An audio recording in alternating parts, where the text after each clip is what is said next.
Hey guys, so in today's video I'm going to be talking about books that I recommend reading around October and Halloween, books that I'm going to be reading this Halloween and October, and yeah, just some general spooky books that I would recommend reading around this kind of time of year.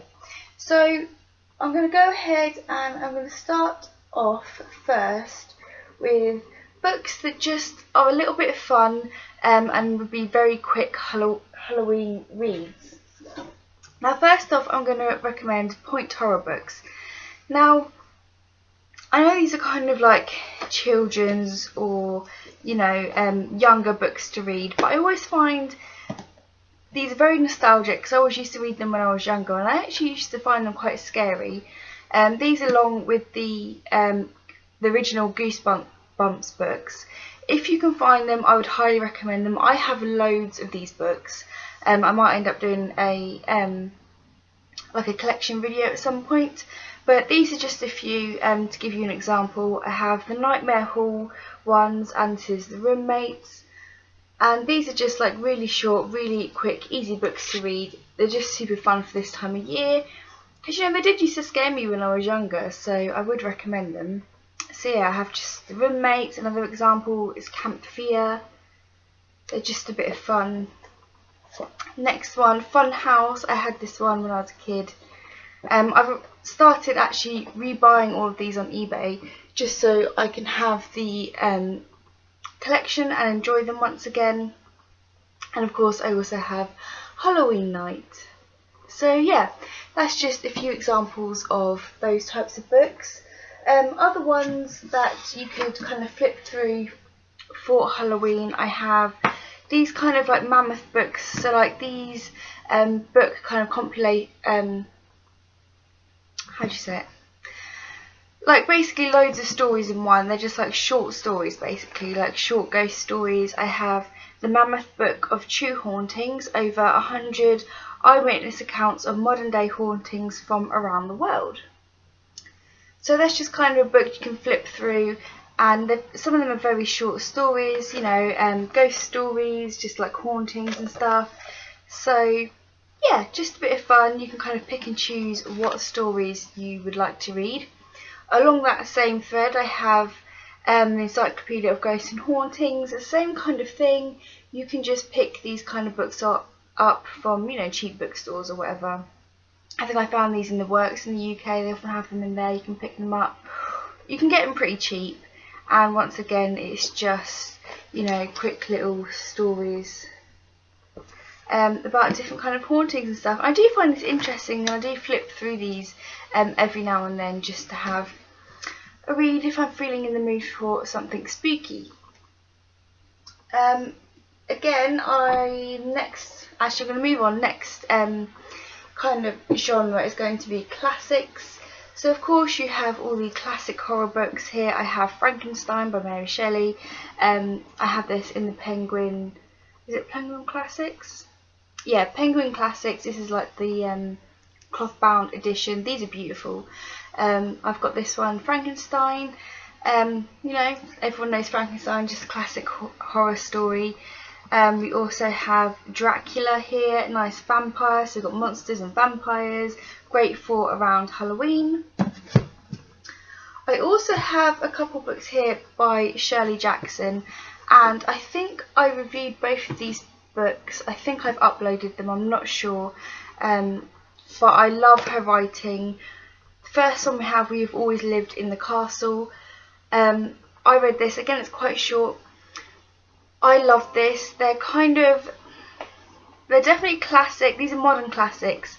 Yeah, they're definitely classic kind of horror stories. They are creepy, but they're not particularly scary, but they are creepy, and it's more to do with the way she writes her characters. She has very unreliable protagonists, very unreliable narrators, both of the girls in these books. And the second one is The Haunting of Hill House. Yeah, really enjoyed these, very creepy. This is about a group of people who get invited to stay in this haunted house, and it's basically just like to see what their take is on the house, if they have any experiences, and to record these experiences. And we have always lived in the castle. It's actually, some people don't class this as a horror. It's about this family gets murdered and 2 of the girls in the family survive, and it's about them living in this house. So yeah, it's kind of like a mystery, kind of like a crime one, but not really, just because the characters in these books are very strange. I actually really like the main character in this, called Mary Cat. She definitely has some mental issues, but yeah, I would still class it as a kind of horror, just because it is a little bit unsettling. So I highly recommend these ones. I really like Shirley Jackson as a writer. And then of course we have Edgar Allan Poe, fantastic, gothic horror writer. You can pick up some of his stuff, not like in big editions like this, but you can get some beautiful editions of his work. Poetry, horror stories, gothic stories, they're fantastic. They're always great to read around this time. I like this big book just because it looks, it's really pretty. It's got really awesome cover. I think this is is it the Barnes and Noble bind up? I think, I'm not sure.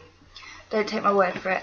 But I just love reading through his stories. They're always great for a bit of gothic horror. The next one I'm going to recommend is actually a graphic novel.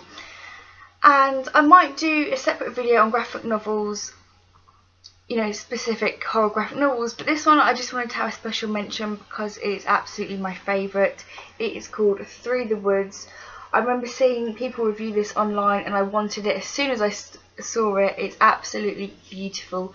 The artwork is right up my alley. The stories are very creepy. It's a selection of short stories put into one graphic novel, and yeah, I don't really want to say too much, but there is a lot of horror and gore in here.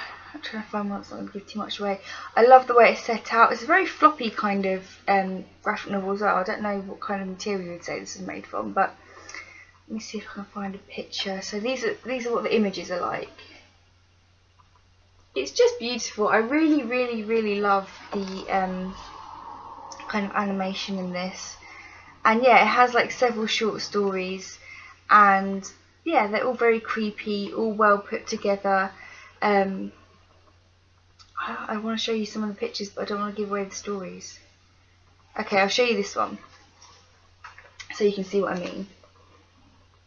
Yeah, so it is very gross and graphic in some parts, but just a really great graphic novel. And of course, graphic novels are perfect if you want to read something on Halloween. Graphic novels are great because you can read them fairly quickly. The next books I'm going to, now these 2 books, I picked these because I remember reading them around, I think I read them around Halloween a few years ago. And I'm recommending these 2 because I love this writer, and both of these books really creeped me out. Especially the voices. The writing is fantastic. It's kind of, I would say this is kind of gothic literature. We have The Sleep Room, which is about, it's set in like a hospital, kind of psychiatric hospital, and there's sleep experiments going on, so people sleeping in this room, and things start to happen in this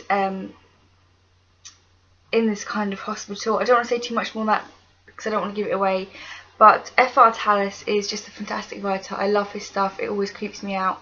I cannot wait for him to come out with more stuff. Now, this is the book that really freaked me out the most. It's the voices, and I don't know why, because I've seen things like this before. It's basically a man, there was a couple, they buy this house and they have a young child, and it's an old house, and he makes music, and on his tapes he starts to hear voices. So it's kind of similar to if you've ever seen the film White Noise, where the dead are kind of communicating, or spirits are kind of communicating to people through technology or through static and radios. It reminded me of that a little bit, but this is just so, it's just a very creepy book, Very well done, very unsettling. I finished this book and I actually felt really sad, which I know probably makes people like, well, why would you recommend this if it made you sad? It's just really good. It's really creepy, it really is, and I don't really get creeped out that much by books and films and stuff, but this really did, so I would highly recommend that. It's very, very unsettling. I think I have done a full review on these two books as well. If I remember, I'll try and link them down below. I'm not sure if I did post them or not, but I know I've definitely talked about them before at some point on my channel. The next book that I'm going to recommend, or author that I'm going to recommend, is James Herbert. He always does very creepy stories. I have this in, I listen to this on audio, so I have these on CD. And this is The Secret of Crookley Hall, sorry. I think I have also reviewed this at some point on my channel. Very good, very creepy. Again, it's this family who moves into this house and really disturbing stuff starts to happen. There's something wrong with the house and the family have to try and figure it out. It's a very, very creepy story. I loved listening to it. I love a lot of James Herbert stuff. I also read his book Ash, which is very good. That is a kind of a paranormal activity book. That's very good also. So I would highly recommend him as an author to read around Halloween. But yeah, this one in particular, this was also made into a film. The film was nowhere near as good as the book, and it did, I think, ended differently. There was differences in it, so I mean, it was still good, but the book was better. So definitely check this out. I really enjoyed this one. And the last set of books are books that I'm going to be reading this October. So I have 3. I don't think I'm going to get through all of them. I'm just going to see how I go because I have a very busy month this month.